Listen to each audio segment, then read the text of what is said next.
Hi guys, I'm Stephen from Catamaran Guru, and we're going to talk about how to buy a boat in a hot seller's market, which is what we're experiencing right now. There are a few points we're going to discuss and some strategies that we recommend you follow to ensure that you're able to acquire or buy the boat that you desire.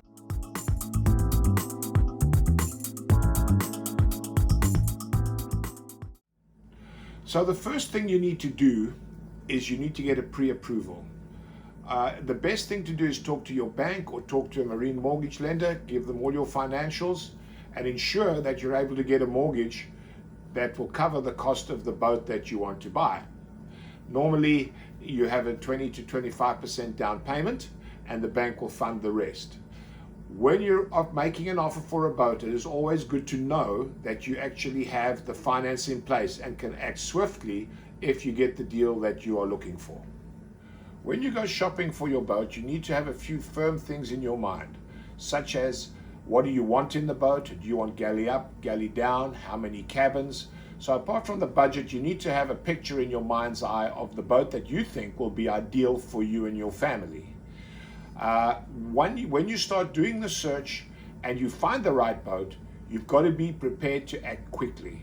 In a seller's market, what's happening is we find people that see the perfect boat, they go back, they procrastinate, they might not have a finance approval, or they might have to sell some equities to get a deposit. And by the time they put that together, someone else has swooped in and taken the boat.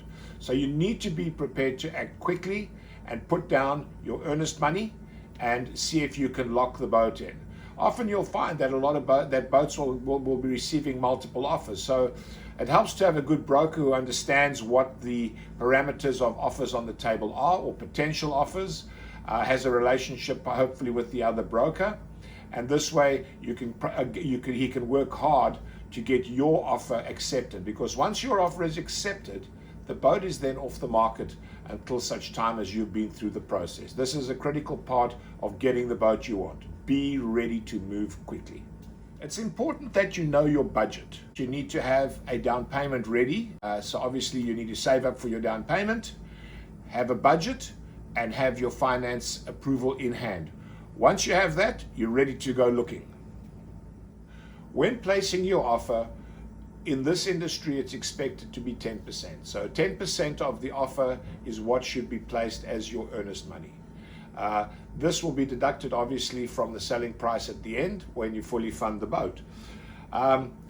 Remember that also offer the highest possible number you can, because again, you can always renegotiate or do a survey adjustment later on. If you try and drive the price down when you're making the offer, you're more than likely to lose it to somebody who's prepared to offer the asking and then negotiate later at survey. It's a strategy that we use a lot, and it's pretty much accepted in the industry. When you make the offer, limit your contingencies within reason. A very good example is a lot of buyers want to have a finance contingency, even although they might have the approval and their deposit, etc. So when you make the offer, keep your contingencies to a minimum, because the seller will be looking at contingencies. And if another buyer makes exactly the same offer as you but has no finance contingency, as an example, then the seller will more than likely accept the other offer.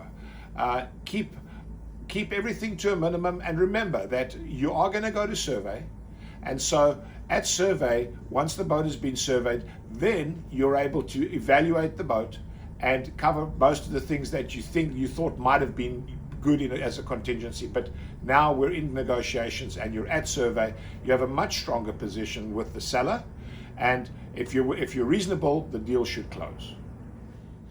So in a hot seller's market, you need to be prepared to move fast, as we've discussed. You also need to know exactly what you want. Additionally, I would suggest that you check with an insurance broker to be sure that you're able to get insurance to cover you in the cruising ground that you want to be in based on your experience. Insurance is becoming more and more difficult, and so I think it's a very good aspect of it. We've had the experience where we've had people that have actually closed on boats and then discovered that insurance has become virtually impossible. We can help you find good insurance or refer you to good insurance brokers, but remember, this is becoming more and more important in the hurricane areas specifically. A rule of thumb that we use is that all boats cost the same. You can buy a cheap boat and then spend a lot of money getting it to the boat that you want to own, or you can find a boat that's pretty much what you want to own and pay the price. But at the end of the day, all boats are going to cost the same. So it's up to you if you want to choose the painful path or the easy path. But don't ever think that you're going to find a cheap boat. I haven't found one yet. If you go to our website, we have a list of top 10 tips when buying boats, which I think you'll also find very useful. Although inventory is low, boats are coming onto the market all the time. So just be mindful and careful not to be railroaded into making a bad decision. You must be patient. You must find the right boat. And if it's not on the market now, it might be next week or next month. So stay the course.